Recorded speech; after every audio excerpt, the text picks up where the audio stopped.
Hello friends, मैं फिरदौस सिद्दीकी आपका स्वागत करता हूं बाल विद्या मंदिर सीनियर सेकेंडरी स्कूल के ई लर्निंग प्लेटफॉर्म पर। फ्रेंड्स, आज हम कक्षा 6 की प्रश्नावली 2.1 को करेंगे। शुरू करते हैं फ्रेंड्स। पहला प्रश्न दिया है, 10,999 के बाद अगली तीन प्राकृत संख्याएं लिखिए।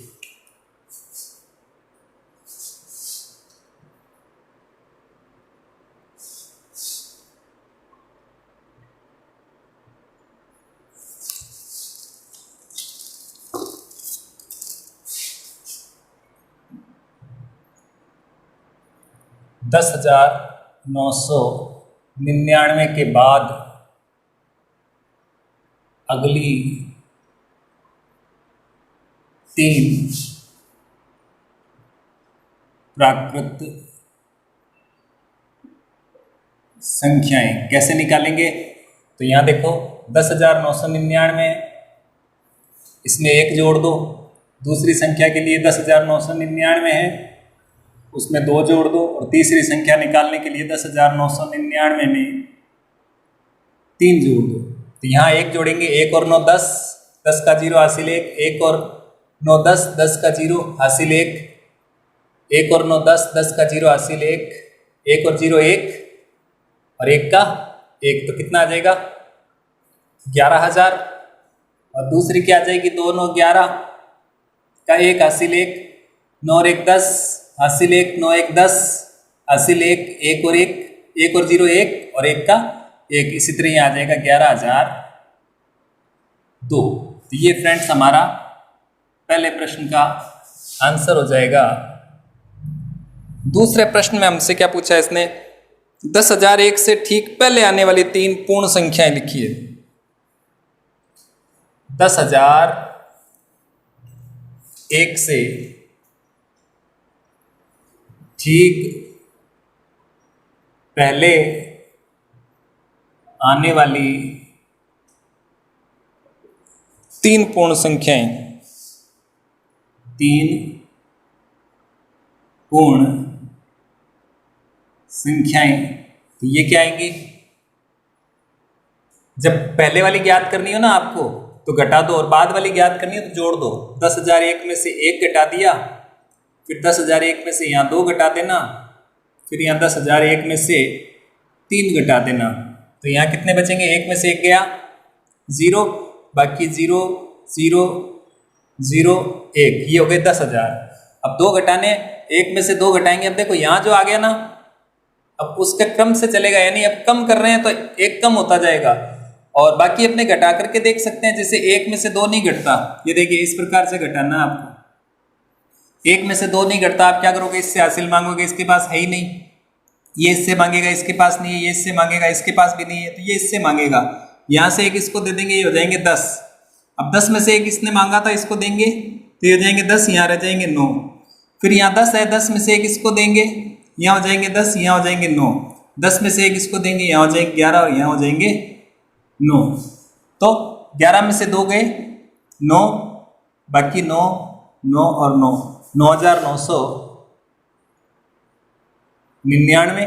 अब आगे और जाओगे आप, तो यहाँ देखो 10,001 में से अब 3 घटाने अपने को, तो वही ये देखो, ये 1 है और यहाँ बीच में सब 0 है। 1 में से 3 घटेगा नहीं तो ये हासिल लेगा। ये कहाँ से आएगी? यहाँ से हासिल आएगी, और यहाँ 0 हो जाएंगे। बाकी जितने भी 0 हैं सब के ऊपर क्या लग जाएगा? बीच में आ रहे हैं वो 9, और यहाँ हो जाएंगे 11। 11 में से 3 गए 8, 9 का 9, 9 का 9 और 9 का 9, 9,998। ये हमारा आंसर हो जाएगा फ्रेंड्स। इसके बाद अपना तीसरा प्रश्न है, सबसे छोटी पूर्ण संख्या कौन सी है? तो फ्रेंड्स, मैंने आपको बेसिक में जो है ना, पूर्ण संख्याएं, प्राकृत संख्याएं और पूर्णांक संख्याएं, अभाज्य संख्याएं, ये सारी कराई हुई है। तो वहां आप देखोगे ना, तो आपको पता चलेगा पूर्ण संख्याएं ऐसी संख्याएं होती है जो 0 से शुरू होती है और अनंत तक जाती है। प्राकृत संख्याएं ऐसी संख्याएं होती है जो 1 से शुरू होती है और अनंत तक जाती है। और पूर्णांक सभी माइनस की और सभी प्लस की संख्याएं जो होती है वो पूर्णांक कहलाती हैं। तो अपने यहां पर क्या हो जाएगा? सबसे छोटी पूर्ण संख्या जीरो से शुरू होती है, इसका मतलब सबसे छोटी पूर्ण संख्या जीरो होगी। ये तीसरा प्रश्न, सबसे छोटी पूर्ण संख्या क्या आ जाएगी? जीरो या शून्य, ठीक है ना। जीरो, जीरो को क्या बोलते हैं? शून्य, यह आंसर। उसके बाद है अगला प्रश्न चौथा, 32 और 53 के बीच कितनी पूर्ण संख्याएं हैं? तो चौथा प्रश्न है 32 व 53 के बीच की कुल, या ऐसे लिख दो कि पूर्ण संख्याएं, ठीक है। तो कितनी आएगी? ये देखो, सबसे बड़ा 53 है। अब अपने को इसके बीच की ज्ञात करनी है, तो जब हम काउंट करेंगे बीच वाली, तो कोई एक काउंट होगा अपना, तो 32 में से एक और जोड़ करके घटा देना है। 32 है ना छोटे वाला, तो 32 प्लस 1 कितने हो गए? 33। ये घटा दो तो कितने आ जाएंगे? 20 संख्याएं। ये हो गई मध्य संख्या। कैसे ज्ञात करते हैं कितनी संख्याओं के बीच में? तो इसमें जो छोटा है उसमें एक जोड़ करके बड़े वाले में से घटा दो, आपके आंसर आ जाएंगे। ये हो गया चौथा प्रश्न अपना। पांचवें प्रश्न में परवर्ती, पांचवें प्रश्न में क्या दिया? निम्न की परवर्ती संख्याएं लिखिए। तो परवर्ती क्या होती है? बाद में आने वाली संख्याएं। परवर्ती कौन सी संख्या होती है? बाद में आने वाली। तो जैसे अपने को दिया है ये यहां पे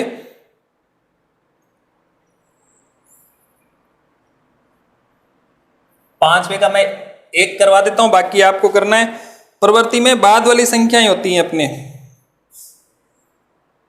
तो 24,40,701, ठीक है। अब इसकी क्या लिखनी है अपने को? कि परवर्ती संख्या, ठीक है।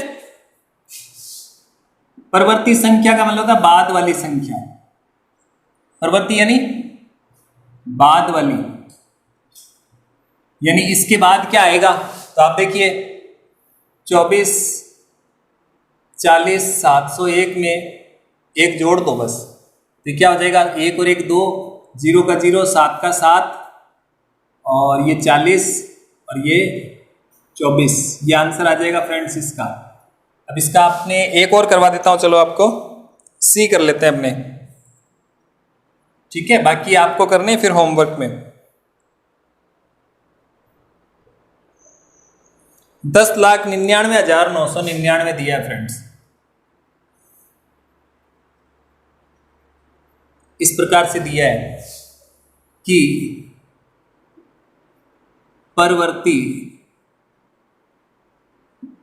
संख्या, परवर्ती यानी बाद वाली, है ना।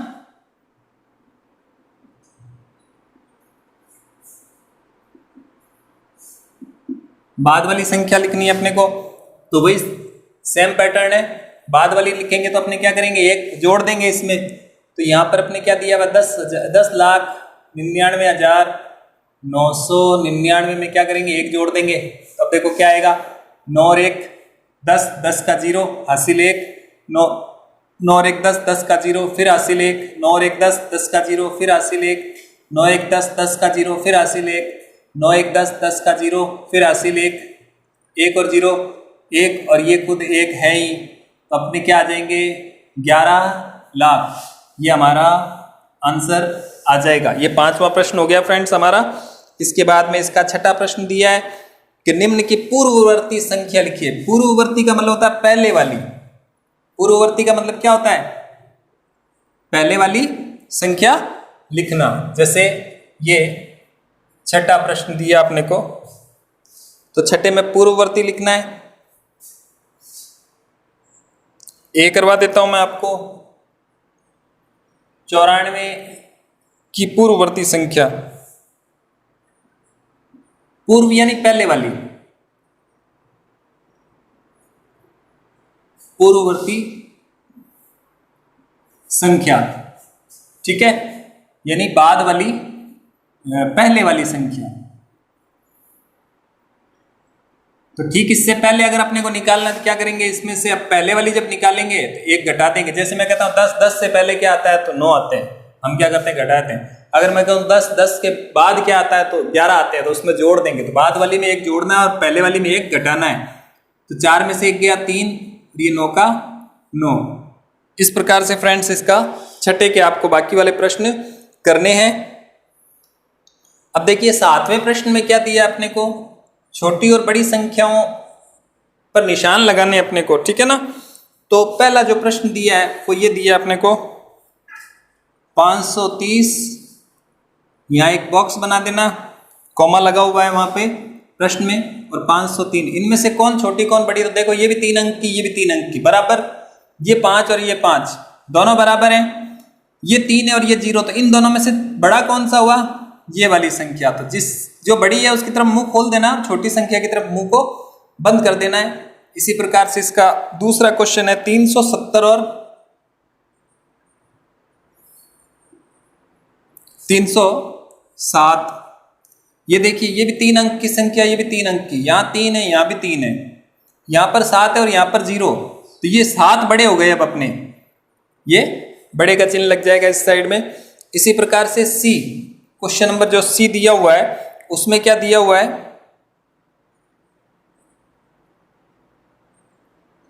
98,765, और क्या दिया हुआ है 56,789। ध्यान रखना इसको गुण 90 कोई नहीं पड़ेगा, 89 है ये, 56,789। तो अब इन दोनों में छोटा बड़ा देखना है तो पहले अंक देख लो। इसमें भी 5 अंक है फ्रेंड्स, इसमें भी 5 अंक है, तो यहां तक तो बराबर है। अब ये 9 है और ये 5 है, तो बड़ा कौन हुआ, ये हो गया। यहां पर ये अपने 3 प्रश्नों के आंसर आ गए इसके। चौथा प्रश्न है डी। डी में क्या है 98,30,415। क्या दिया हुआ है 98,30,415, और ये दिया है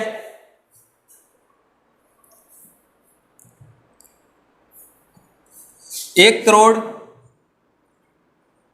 और फिर दिया 23,001। ये दिया हुआ अपने को। अब इन दोनों में से बड़ा कौन है, तो देखो इकाई, दाई, सैकड़ा, ये अंक गिन लो, 1 2 3 4 5 6 7 है। यहाँ गिनो 1 2 3 4 5 6 7 8 है, यानी यहाँ 8 अंक है या 7 अंक है, तो अंक ज्यादा किसमें है, इसमें। अब कई बार बच्चे क्या करते हैं, यहाँ 1 देख लेते हैं, यहाँ 9 देख लेते हैं, तो इसको बड़ा लिख देते हैं। अपने को पहले अंक की कैलकुलेशन करनी है कि कितने अंकों का है, ये कितने अंकों का है और ये कितने अंकों का है, तो जिसके अंक ज्यादा होंगे वो बड़ा हो जाएगा अपने आप। तो ये हो गया फ्रेंड्स हमारा छठा प्रश्न, 7वां प्रश्न। अब इसके बाद एक 8वां प्रश्न है जिसमें अपने को सत्य असत्य लिखना है।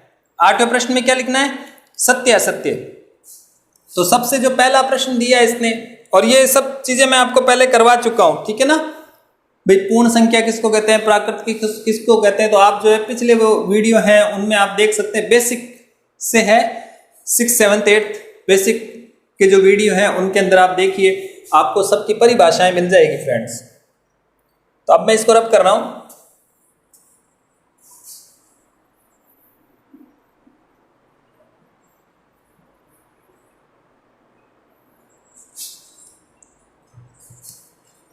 अब देखिए क्या दिया हुआ है 7वें में, 8वें में।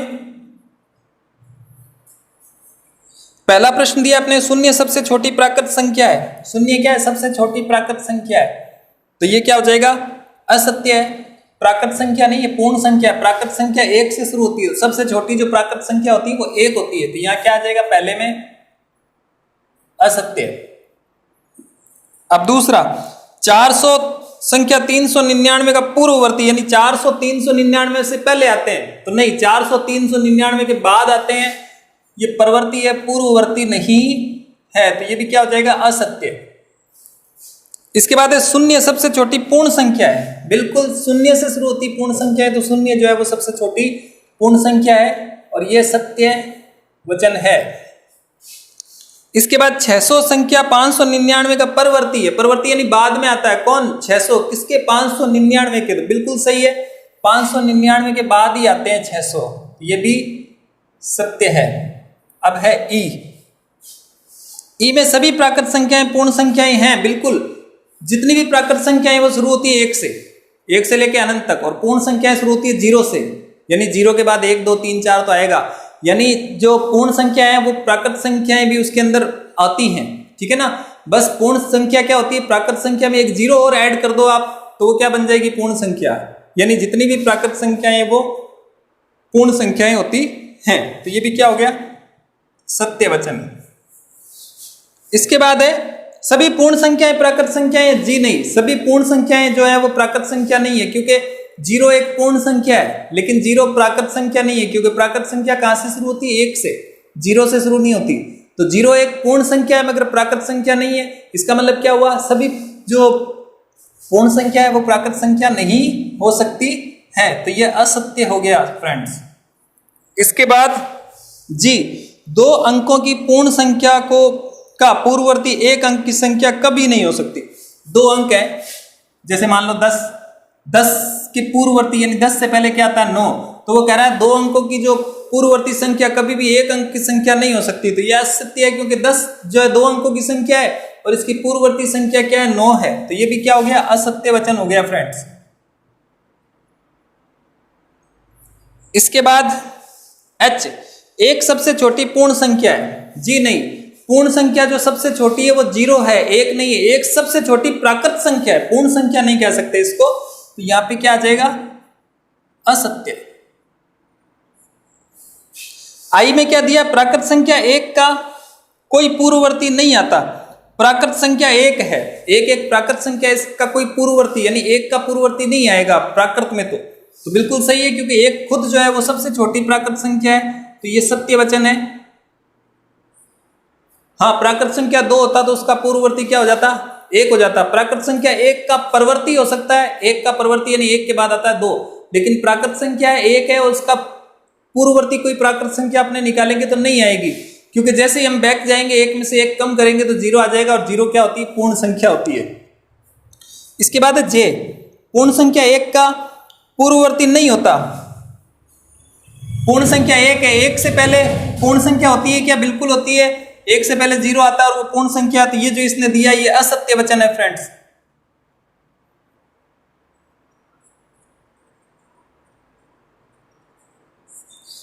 इसके बाद है पूर्ण संख्या 13 संख्याओं 11 और 12 के बीच स्थित है। 13 जो है वो 11 और 12 के बीच में आता है क्या? बिल्कुल नहीं, 13 तो 12 के बाद में आएगा। तो ये भी क्या हो गया? असत्य।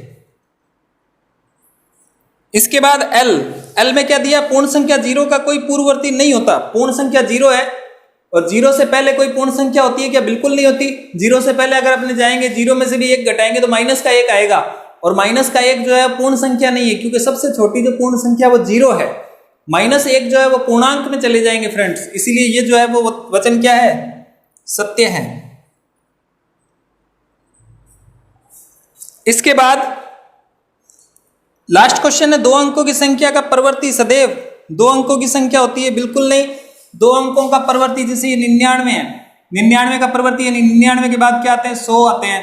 तो परवर्ती में 99 के अगले जो अंक आए हैं परवर्ती वो क्या आए हैं? 3 अंकों की संख्या आ गई। तो ये भी वचन जो है वो क्या है? असत्य वचन है फ्रेंड्स। तो फ्रेंड्स ये थी हमारी कक्षा 6 की प्रश्नावली 2.1। फ्रेंड्स आपको हमारा वीडियो कैसा लगा आप हमें कमेंट करके बता सकते हैं।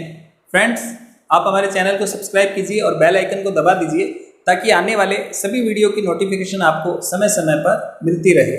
धन्यवाद।